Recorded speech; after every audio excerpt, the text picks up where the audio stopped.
Kadang kita nggak sadar betapa sunyinya hidup sebelum notifikasi mengambil alih perhatian kita. Dulu kita bisa duduk diam tanpa merasa ada yang kurang. Tapi sekarang ketika ponsel nggak bunyi selama beberapa menit aja, dada kita seperti mengirim sinyal ada yang salah, ada yang ketinggalan, atau ada yang harus dicek. Padahal belum tentu ada apa-apa. Kita hanya terbiasa mencari sesuatu yang sebenarnya tidak kita butuhkan. Seperti orang yang selalu menengok ke jendela, padahal ia tidak menunggu siapapun. Hanya sekedar refleks dari kebiasaan yang terbentuk tanpa kita sadari. By the way, Assalamualaikum. Halo, aku Nafisa. Selamat datang di ruang monologku, tempat di mana kita mulai mengenali diri menuju proses yang lebih baik.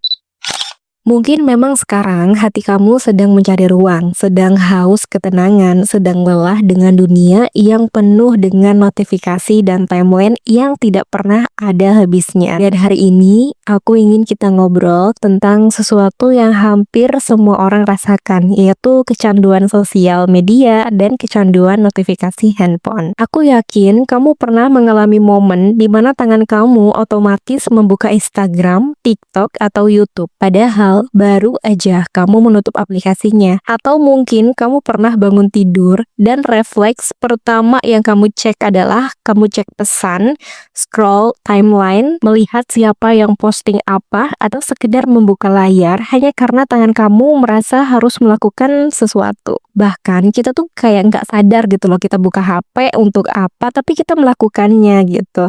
Seolah-olah tubuh kita nih bergerak lebih cepat daripada pikiran. Dan lucunya, semakin sering kita scroll, semakin kita merasa kosong, semakin kita merasa tidak tenang, tetapi justru semakin kita ulangi. Hari ini, kita tidak akan membahas detox yang ekstrim. Bukan detox yang menyuruh kamu menghapus semua akun, melempar HP ke lemari, atau bahkan memaksa diri hidup tanpa internet selama seminggu penuh. Kita mau membicarakan detox versi lembut atau soft detox sosial media yang lebih manusiawi, realistis, dan yang paling penting bisa dilakukan siapa saja. Karena masalah kecanduan sosial itu bukan cuma masalah waktu yang terbuang, tapi masalah bagaimana perhatian kita dicuri sedikit demi sedikit tanpa kita lupa rasanya duduk diam tanpa kebutuhan untuk memegang layar. Aku mau mulai dengan satu kenyataan pahit tentang sosial media. Teman-teman harus selalu diingat bahwa sosial media itu diciptakan memang untuk membuat kita kecanduan. Notifikasi itu sengaja dibuat merah supaya memancing rasa penasaran. Algoritma sengaja memberikan konten yang bikin kita penasaran sedikit lagi, tonton sebentar lagi, atau scroll satu kali lagi. Jadi kalau selama ini kamu merasa kamu lemah, kamu kurang niat, kamu kurang disiplin dalam detox sosial media, sebenarnya bukan itu masalahnya. Kamu hanya sedang melawan sistem yang memang dirancang untuk menang melawan diri kamu sendiri. Nah, itulah kenapa detox itu tidak bisa langsung keras dan tidak bisa hanya mengandalkan motivasi sesaat. Yang kita butuhkan justru versi yang lembut, perlahan, dan penuh kesadaran. Teman-teman, aku minta coba bayangin ini.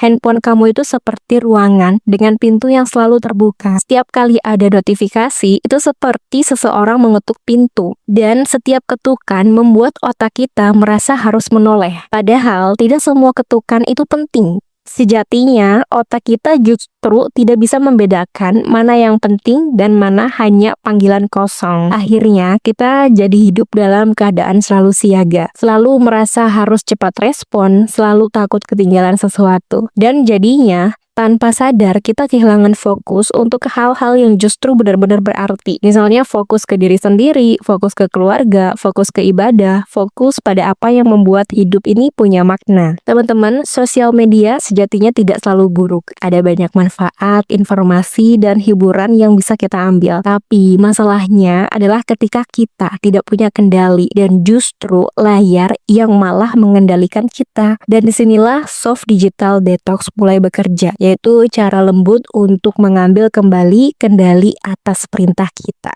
Soft detox artinya kita tidak langsung memutus hubungan dengan sosial media. Kita tidak menutup pintu secara total. Yang kita lakukan adalah mengatur ulang ritme dan mengingatkan diri kita tentang satu hal, bahwa waktu kita berharga, perhatian kita bernilai, dan kita berhak hidup dengan pikiran yang lebih tenang. Sebelum kita masuk ke langkah-langkahnya, aku ingin kamu renungkan dulu satu hal. Kenapa kamu ingin detox? Kenapa kamu ingin mengurangi penggunaan sosial media? Aku juga ingin bertanya, apakah kamu ini merasa cemas ketika melihat timeline? Atau kamu sering membandingkan hidup kamu dengan hidup orang lain? Atau mungkin kamu merasa waktu kamu habis untuk sesuatu yang sebenarnya tidak membuatmu bertumbuh? Dan aku mau bertanya lagi, apakah kamu merasa terlalu banyak energi mental yang terkuras untuk hal-hal yang tidak perlu? Jawaban dari pertanyaan yang aku sebutkan menurutku itu cukup penting karena detox tanpa niat yang jelas seringkali gagal. Bahkan jika berhasil seminggu, biasanya setelah itu akan kembali ke kebiasaan lama. Detox yang berhasil selalu dimulai dengan niat yang kuat dan terarah. Dan niat itu bisa sesederhana, aku ingin hidup lebih damai, atau aku ingin punya waktu untuk diri aku sendiri, aku ingin fokus beribadah, atau aku ingin berhenti merasa dikejar-kejar notifikasi. Sebenarnya tidak perlu ada alasan yang sangat muluk. Yang penting alasan itu datang dari hati kita sendiri dan kemauan yang besar. Nah teman-teman, setelah kita tahu alasannya, baru kita bisa masuk ke proses detox yang lembut. Teman-teman, langkah pertama yang bisa dilakukan adalah menyadari bahwa setiap perubahan besar itu dimulai dari langkah kecil. Teman-teman tidak perlu langsung menargetkan tidak buka Instagram 1 hari penuh. Tapi cukup mulai dari bangun tidur tanpa langsung menyentuh HP selama 5 menit aja. Cuma 5 menit doang. Kenapa? Karena 5 menit itu realistis. Hampir semua orang bisa melakukannya. Dan menariknya, 5 menit pertama setelah bangun tidur itu sangat menentukan suasana hati sepanjang hari. Kalau 5 menit pertama kamu langsung buka timeline, otak kita ini akan mulai bekerja dengan ritme yang cepat, gelisah, dan reaktif. Tapi kalau 5 menit pertama kamu isi dengan minum air, berdoa, merapikan tempat tidur, atau sekedar menarik napas panjang, maka ritme itu akan berubah total menjadi yang lebih baik. Dan untuk langkah yang kedua adalah membatasi notifikasi. Teman-teman harus ingat, tidak semua notifikasi butuh muncul di layar utama kamu. Jadi teman-teman bisa mematikan notifikasi yang sekiranya tidak penting, atau memindahkan aplikasi sosial media